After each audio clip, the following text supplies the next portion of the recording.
Good morning, boys. Although it's almost noon, your mission, should you choose to accept it, is to record this podcast. Craig, I suspect you're going to die about 15 minutes into things. Oh, yeah, I should introduce myself now, too. Are you going to try to be me again? Identity thief? I apologize. It was unintentional, I promise. It was hilarious. I am Rhett the Best. Hi. I'm Kit Kinetic. The podcast you're listening to is Literati. Literati? Uh-huh. Is that how you're pronouncing it? Well, it's actually Literati. That is where the source of the name came from. If you'd like, I can drag up the dictionary spelling and pronunciation. Well, I'm pronouncing it literati. Aha! And it was my idea. The word itself is literati. There's a word? Yes! You didn't know this? I was going for a pun on literacy, or literature. Oh, no. Dictionary definition of literati, or literati. The noun, well-educated people who are interested in literature. It is mostly rooted in Latin. And literati is a cafe diner thing. Takeout and delivery. In LA. Yep, that sounds about right. I'm still going to call it literati. Okay. Because I mispronounce everything else. What did you do? What did I do? Yeah. I did a thing. I put us on Spotify. Ooh. Are we live on Spotify? It's gonna take a while for them to process the actual episode and stuff. Should we get this podcast underway? I suppose. Have you got tea? I got my tea. What are you drinking? I am drinking David's Tea Hot Chocolate. Nice. I went with the apple cider. I might grab one of the Christmas in Paris's later. Okay. I took some peppermint candy that has been crushed and put it in with the mix. So it's going to be hot chocolate and peppermint, hopefully. Nice. Very nice. I also got some milk to doctor it with. I couldn't decide if I wanted milk or chocolate milk. So I got both. We'll see how this turns out. So tell me about your tea. My tea is an apple cider herb tea. I'm not even completely sure what kind of herbs they used. Bigelow's apple cider. What are we doing first? Why don't we start with the usual, the Devil's Dictionary. Okay. But here, for your ear meats, we return once more to the Devil's Dictionary. This time for a holiday entry. Christmas. Noun. A day set apart and consecrated to gluttony, drunkenness, maudlin sentiment, gift-taking, public dullness, and domestic behavior. What? Not religious? You should see my pet. On every Christmas day, how drunk I get. Oh, I am a Christian, not a pious monk. Honors the master with so dead a drunk. This has been another entry of the Devil's Dictionary. This is very nice considering how the end of my mythology section is. Yeah, I'm not going to tell you. It's a surprise. Ooh. Why don't we do your lore, whatever it may be? All right, then. We are going to talk about the goddess Bertha. Nice. Also pronounced Berta. I think I'm pronouncing it right. I think you dropped the CH.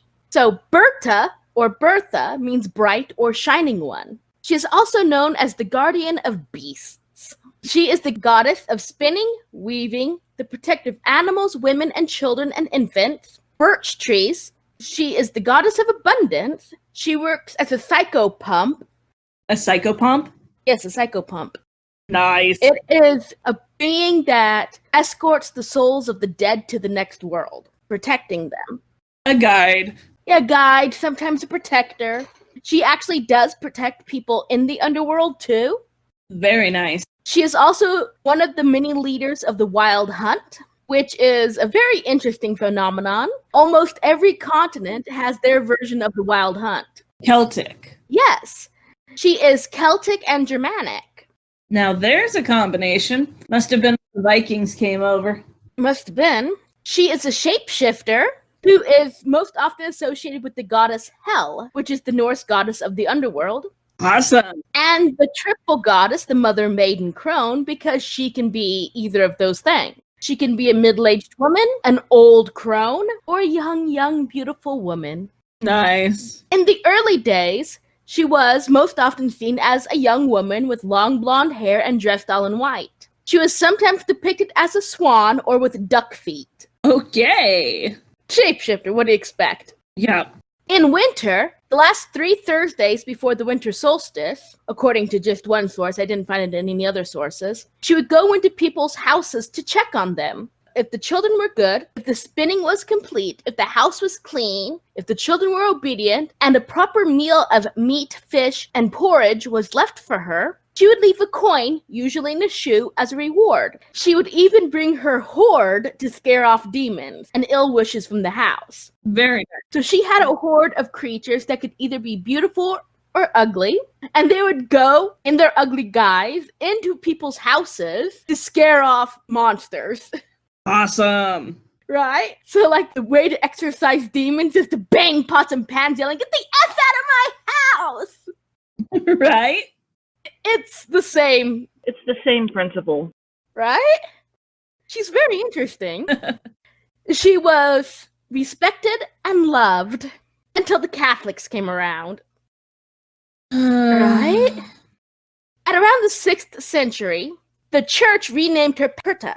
They changed the spelling from a B to a P, which translates as scary monster. How dare. Right? Just one letter difference. And a world of meaning. Exactly, it's horrible. She was then only depicted as an old crone with a horde of demons called the Perten, and she had them at her command, and she was proclaimed a witch. The church spread stories about her not only leaving coins, but if the house was in bad order, she would cut open the bellies of the children and fill them with straw, unspun flax, garbage, pebbles, and other unpleasant things. Her horde was there to terrorize the family instead of scaring off demons. The Pertenlauf, the Perten Run, which is when they all came into the house to scare off the demons, became a time of fear when they would come and steal things, break things, terrorize people. The Perten Run, which happened the first 3 Thursdays before the solstice, was changed to the 12 Nights of Christmas, which ended on January 6th and started on Christmas Day. In the Alpine regions of Europe, and so Germany and Austria, this change did not go over well. They started dressing as demonic figures during the celebrations of saints as a way to push back against it. So they would have the Perten runs pretty much on any saint's holiday. Until finally the church decided to ban Perta in 1468. Anyone seen worshipping her or celebrating her was viewed as a witch. And if you know anything about history, you will know this happened about 18 years into the burning times, which was when the church was beginning to split and the huge witch trials began. The burning time was between 1450 and 1700. Ah, yes. Around 100,000 men and women were killed for witchcraft. Many of them in Germany were killed for no other reason than celebrating Perta. Oh, For no other reason than leaving porridge on their front doorstep. that's terrible. Right? In Germany, all the women in the villages were killed because the women would still put out porridge on their doorsteps. But yeah, a town the size of Condon, all the women would be killed because of it. Well, that's not a whole lot of people. Yes, but I'm sure even larger towns. Right. But just the concept of witch hunters coming through a town, gathering up all of one gender, and slaughtering them is horrific to me, regardless of exactly how many it was. Yeah, it's terrible, the things that were done in the US, but across Europe as well. Right? And the 100,000 people who died is only a European count. The celebrators of Perta and the Pertenlauf, they started striking back even stronger after the ban. Awesome. More people started dressing up as Perten and terrorizing people on the Feasts of Saints, various saints at the time. Some villages tried to compromise with the church. Ah. They replaced Perta as leader of the horde of monsters with St. Nicholas. So St. Nicholas had this horde of monsters who went around terrorizing people. Awesome. Of course, the horde of monsters wasn't allowed to actually kill the children. They moved the Pertenlauf to the night before the celebration of St. Nicholas. The celebration of St. Nick being December 6th, not Christmas. So the Pertenlauf was December 5th. And I think Kit knows where I'm going with this. How this is going to end up, right? Probably tragically, believe it or not. So many holiday stories, and tragically. This really isn't a story, it's more of a history of the evolution of one particular character that we haven't gotten to yet. This does sound like maybe we're heading towards Gryla, but I don't know. Nope. In the 70s, the church decided to outlaw the Puritan in general. At the time, at around the 1700s, there were plays going around about St. Nick. They depicted St. Nick fighting the devil, usually while riding or leading a goat, which could possibly be a holdover from the Norse Thor, who had a chariot that was pulled by goats, but exactly where the goat came from, no one really knows. So St. Nick, leading or riding a goat, would bind the devil in chains. And after the Puritan were outlawed, the celebrators of the Puritan decided to rename the Puritan as Krampus. Or the German word Krampen, meaning claw. So from Puritan to Krampen. Nice. They changed their appearances to be more devilish. The reason for this was rather simple. Puritan were illegal, but Krampus wasn't. So all it takes is creativity. Right? The church finally decided to give in to a degree. At the time, Krampus wasn't a single entity. It was Krampen, which were many entities. Mm-hmm. So the church decided that there was only one entity. There wasn't a horde of them, just one. And this one creature was to be under the control of St. Nick. Krampus, as he was then known, was forced to wear chains as symbols of his enslavement. He carries a bunch of birch, which I believe is called a faggot of birch. Not a bunch. A bundle of sticks is a faggot, which is not derogatory in that sense. Right. So he carries a birch faggot, or a faggot of birch, which, if you recall, birch is one of the things the god of Spertha was known for. He would also carry a whip and a sack or laundry basket to punish children for various crimes. Depending on how severe the disobedience was, the child would be beaten with the faggot, or the faggot would be given to the parents to beat their children with later. Yay! It would be whipped, or drowned and eaten, or carried into hell to be tortured for a year. Either way, things didn't turn out good for children who misbehaved. Right? He has been popular and controversial ever since. In 1932, the Austrian government prohibited Krampus under the Dollfuss regime. And there are psychologists who claim that such scary images are detrimental to a child's development. I'm going to interrupt you for a moment and say, holy crap, Christmas in Paris is strong smelling. Yeah. Haven't tried it yet? Nah, I just finished my cup of apple cider herb tea. Ah, okay. And I'm sure you can hear in the background the pot boiling away again. But to this day, there are two kinds of celebrations for Krampus. There's Krampusnacht, which is Krampus night. It consists of Krampuses visiting children and giving their parents sticks to beat them. There's also Krampuslauf, which means Krampus run. People get drunk, dress up as Krampuses, and run around the streets either scaring people, causing mischief, invading homes where they have to be turned away with snops, or smacking the backs of people's knees. I believe you referred earlier to a collective of Krampuses as Krampen? The word Krampus comes from the German word Krampen, which means claw. And so I'm not sure if it plural is Krampen or Krampuses. Or Since it's Germanic, I think or Krampi. Krampuses would be more, I think, Celtic sounding. I think that's the Celtic plural. Krampi is more Latin. Mm-hmm. But German does this thing where they change the middle of the word Yeah. or add an en to the end. So I'm not sure what the appropriate group of Krampuses or Krampin or Krampi is. So you have drunk people dressed as Krampus running around the streets, invading homes, getting drunker on schnapps.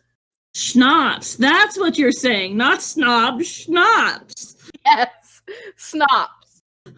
Schnapps. However it's pronounced. The word is schnapps. Schnapps. Snobs. What I find also very interesting is that sometimes in the Krampus runs, the Krampus sloths, or how it's pronounced, the old traditions sometimes shine through by having women dressed as pagan beasts, wearing rotten animal heads or skulls, and they are called the Purton. Nice. Right?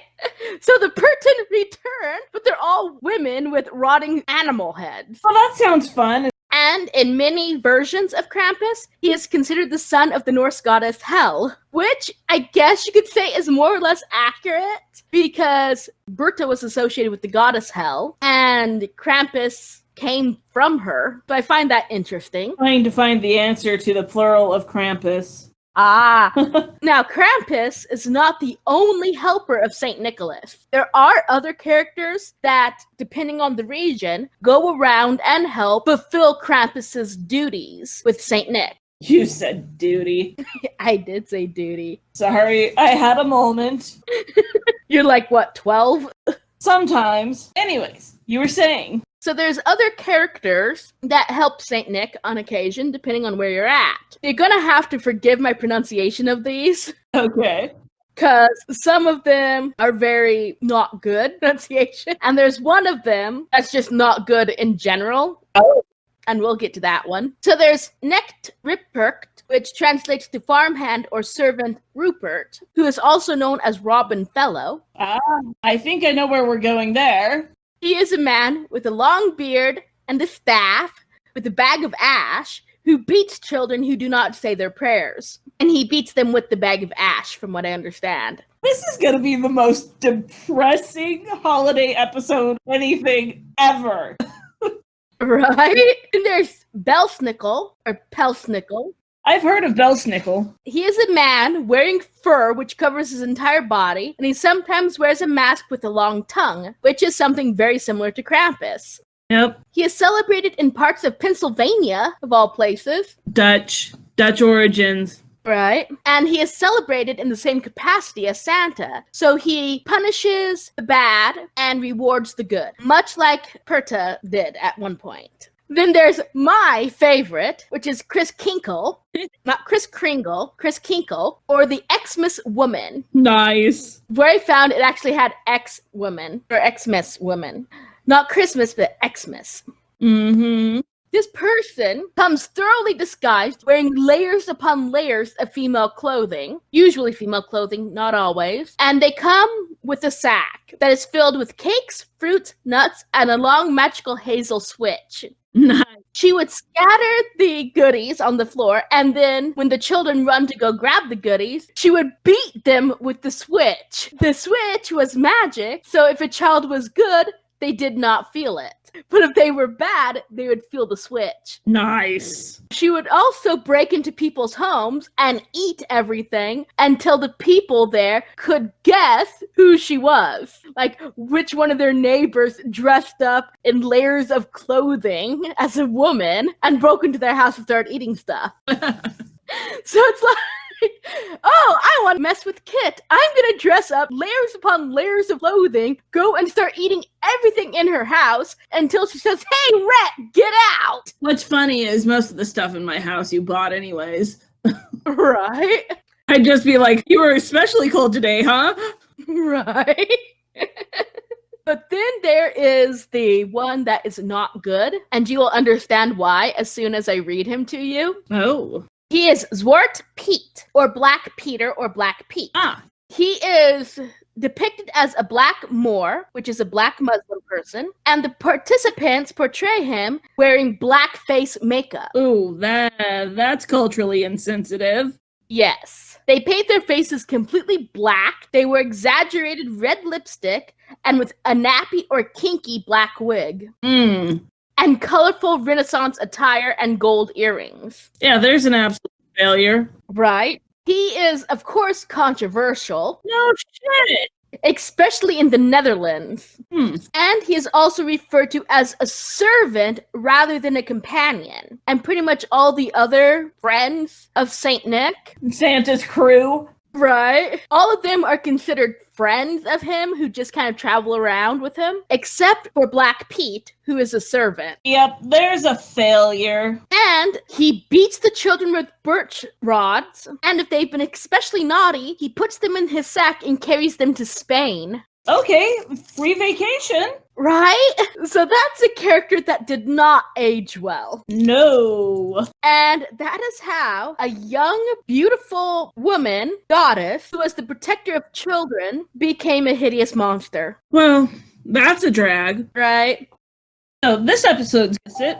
Right? This is a really pleasant episode. So much Christmas cheer. Yep. Now to visit our good friend Hans Christian Andersen. Oh, yes, become even happier.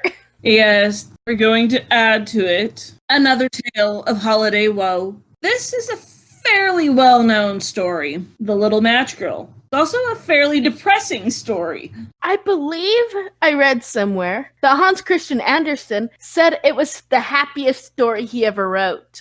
Well, it was written in a time of social unrest and political upheaval. I can see that. Yeah. So, without further ado, Hans Christian Andersen's The Little Match Girl.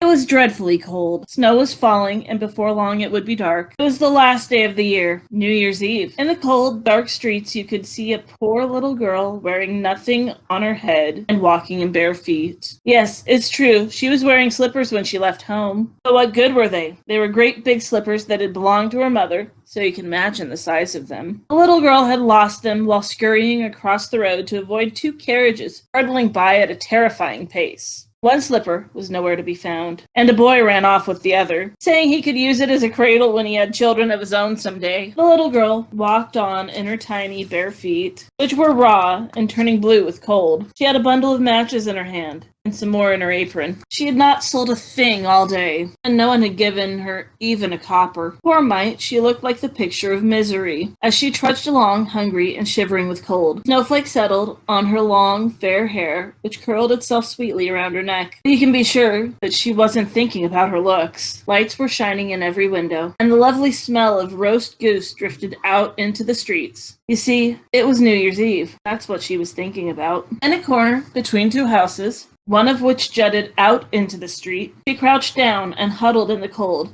with her legs tucked under her, but she just got colder and colder. She didn't dare go home, for she hadn't sold any matches, and didn't have one penny to take back home. Her father was certainly going to beat her, and besides, it was almost as cold at home as it was here. They had only the roof to protect him, and the wind howled right through it. Although the worst cracks had been stopped up with straw and rags, the girl's little hands were almost numb from the cold. Ah, maybe a burning match would do some good. If only she dared pull one from the bunch and strike it on the wall, just to warm her fingers. She pulled one out. Scratch! How it sputtered as it burned. Such a bright, warm light, just like a little candle. As she held her hand over it, yes, what a strange light it was. The little girl imagined that she was sitting in front of a big iron stove, with shiny brass knobs and brass feet. How warmly the fire was burning. She was just stretching out her toes to warm them up too, when out went the flame, and the stove vanished. There she sat, with the stub of a burned-out match in her hand. She struck another match against the wall. It burst into flames, and the wall that it lit up became as transparent as a veil. She could see right into the room, where a table was covered with a snowy white cloth that had delicate china on it.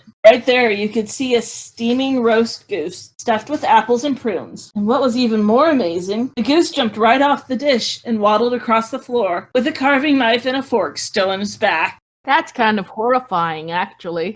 Yep, I wonder if the goose still has its head. probably, but it's probably just kind of dangling there.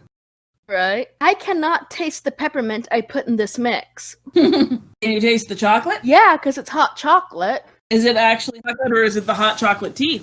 It's the hot chocolate tea, which is pretty much nothing but chocolate and sugar. Oh. Like, literally, the ingredients are tea, pura tea, black tea, cocoa nibs, chocolate chips, chocolate curls, cocoa powder and stevia.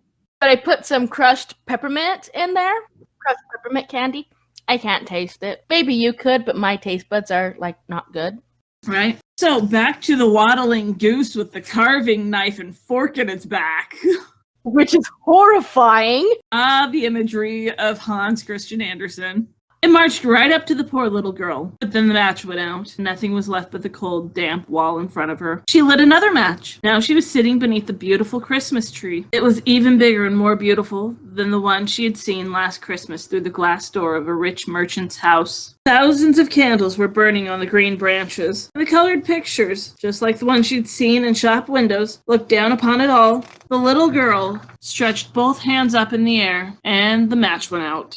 The Christmas candles rose higher and higher until she saw that they were bright stars. One of them turned into a shooting star, leaving behind it a sparkling streak of fire. Someone is dying, the little girl thought, for her grandmother, the only person who had been kind to her, and who was now dead, had told her that when you see a shooting star, it is a sign that a soul is going up to God. She struck another match against the wall. The light shone all around her, and right there, in the midst of it, stood her old grandmother, looking so bright and gentle and loving. "Oh, Grandma," the little girl cried out, "do take me with you. I know you will vanish when the match burns out, just as the warm oven did, and the lovely roast goose, and the tall, glorious Christmas tree." And she quickly lit the whole bundle of matches, for she so wished to keep her grandma right there where she was. And the matches flared up so powerfully that it was suddenly brighter than broad daylight. Never had Grandma looked so tall and beautiful. She took the little girl into her arms, and together they flew in the brightness and joy up above the earth, to where there is no cold, no hunger, no pain. They were with God. At dawn the next morning, the little girl lay huddled between the two houses, with rosy cheeks and a smile on her lips. Death on the last old year. The new year dawned on the frozen body of the little girl, who was still holding matches in her hand. One bundle used up. She was trying to get warm, people said. No one could imagine what beautiful things she had seen, and in what glory she had gone with her old grandma to the happiness of the new year. Aw, sad. Yep. Shall we go back to some of the notes in the story? Sure.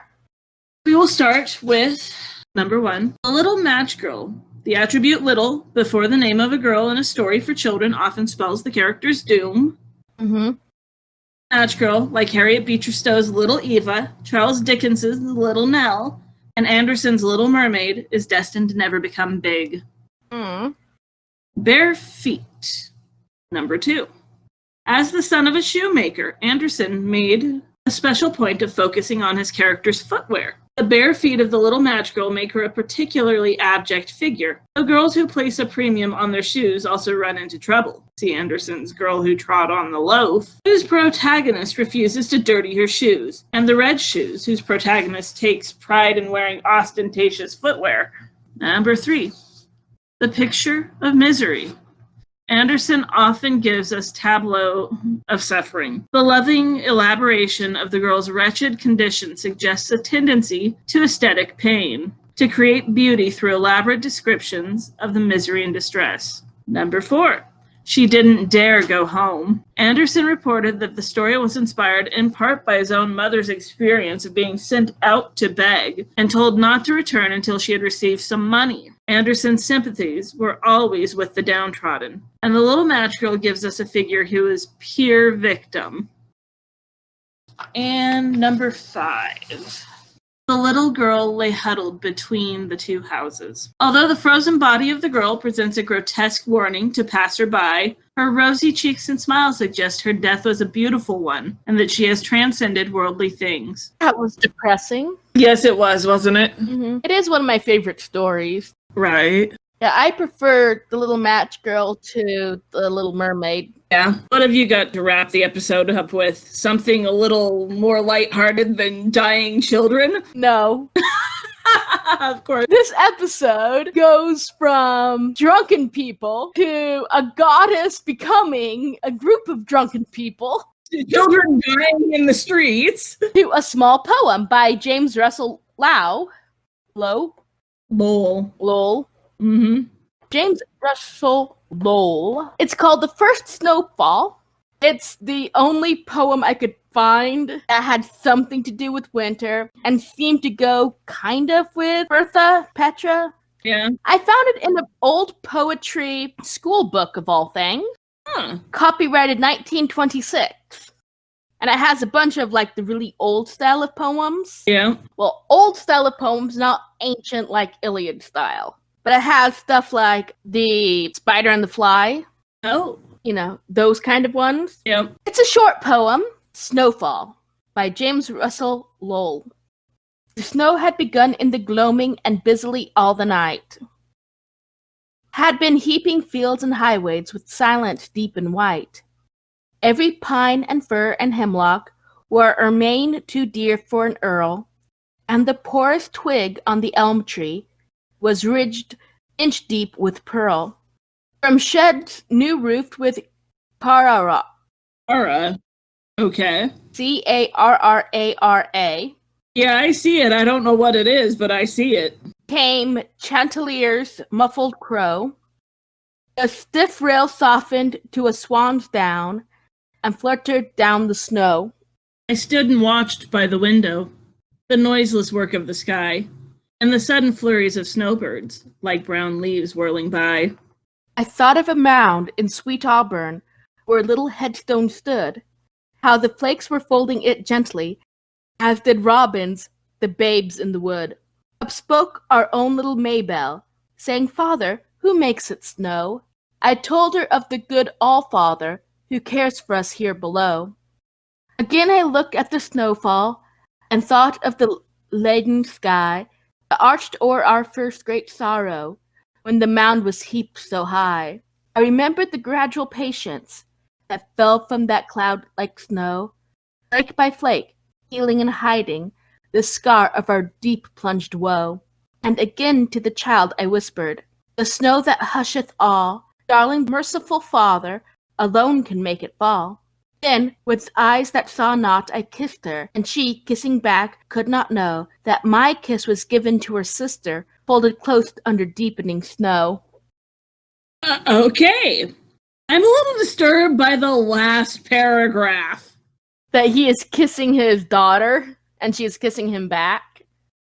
But his kiss was given to her dead sister. Yeah, I think it's metaphorical. He is kissing one daughter because he can't kiss the other, Right? because that would be creepy and weird. A very depressing winter episode. Right? Let's see. Maybe we can find something in the public domain that's a little more cheery to go out. So you wanted to end cheerily. Fine. I'd like the whole thing not to be a more of drunkenness and depression. Well, it's the middle of winter. What do you expect?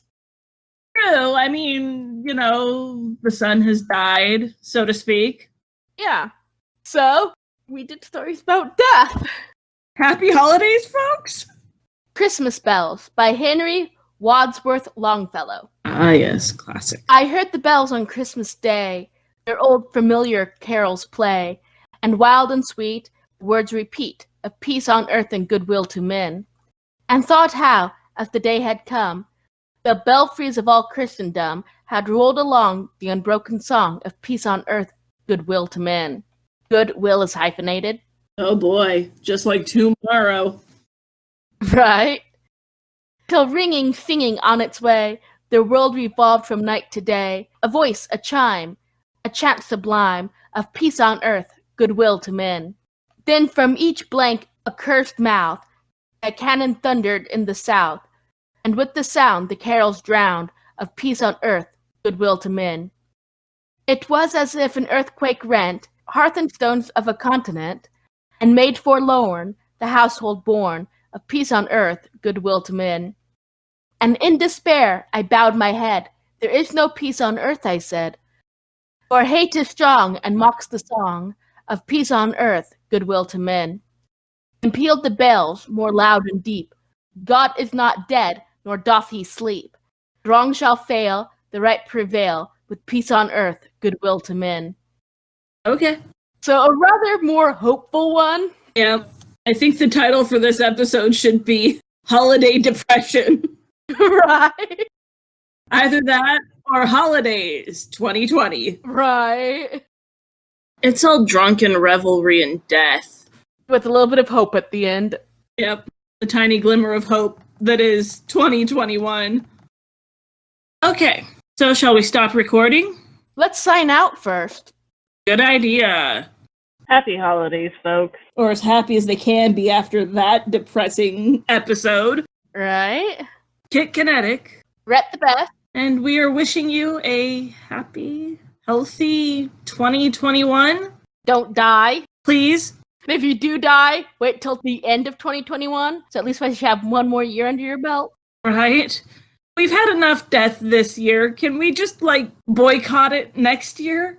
No, because if we boycott it, there's going to be a...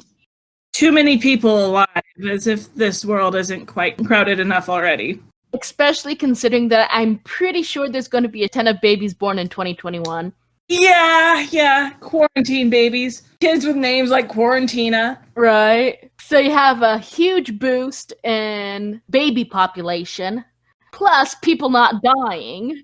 Yeah, that could be problematic. Okay, so go ahead and die if you have to. But we don't want our followers and listeners to die. Right. But neither do I want you to live in pain. Exactly. Could you imagine the kind of zombies that would be running around if people boycotted death for the year? That'd be horrible. But it would be awesome, too. Yes, but the question is, what type of zombies are we talking about? Are we talking super fast World War Z, want to eat your brain zombies? Are we talking slow, ambling, want to eat your brain zombies? Neither. We're talking people who just don't realize they're dead. So they keep eating and the food just falling out of their rotting stomachs. Whatever happens to be piercing them is still there. They just wander on doing the same shit every day. I think this is the shortest recorded episode. It's only an hour and a half. Yep. We start with drunk people, continue on to drunk people, continue on to children dying, turn into a last little ray of hope, and then zombies. Yep. That's how I want my holidays to go every year. Right? This is Rhett the Best. And Kit Kinetic. Bye. Bye. Love you. Mwah. So, Craig and Garrick, I have a dilemma. Which tea do I drink? Andy says Christmas in Paris. Aunt Sherry says apple cider. I say I don't know, but the water is boiling. You may be asking yourself why. Why am I drinking bagged tea? Well, some mornings you kind of have to rush out the door. And your friend has all of your teas, at least all of the loose leaf stuff. And it's snowing, so you grab what's handy, you forget your lunch, and you dash out the door to drive very slowly to work as it snows and the roads are unplowed. The Literati Podcast, the pre-podcast ramblings. Shout out to the Two Crew and NADPOD in general as they present my mug for the day. Rhett's ready to get a strainer, not a stranger, a strainer. I am commenting on our Facebook group. Brendan, whatever the fuck your name is. Rhett's dog just become Brendan. I said ribbons, the babes in the wood. Robins. Robins. What did I say? Ribbons.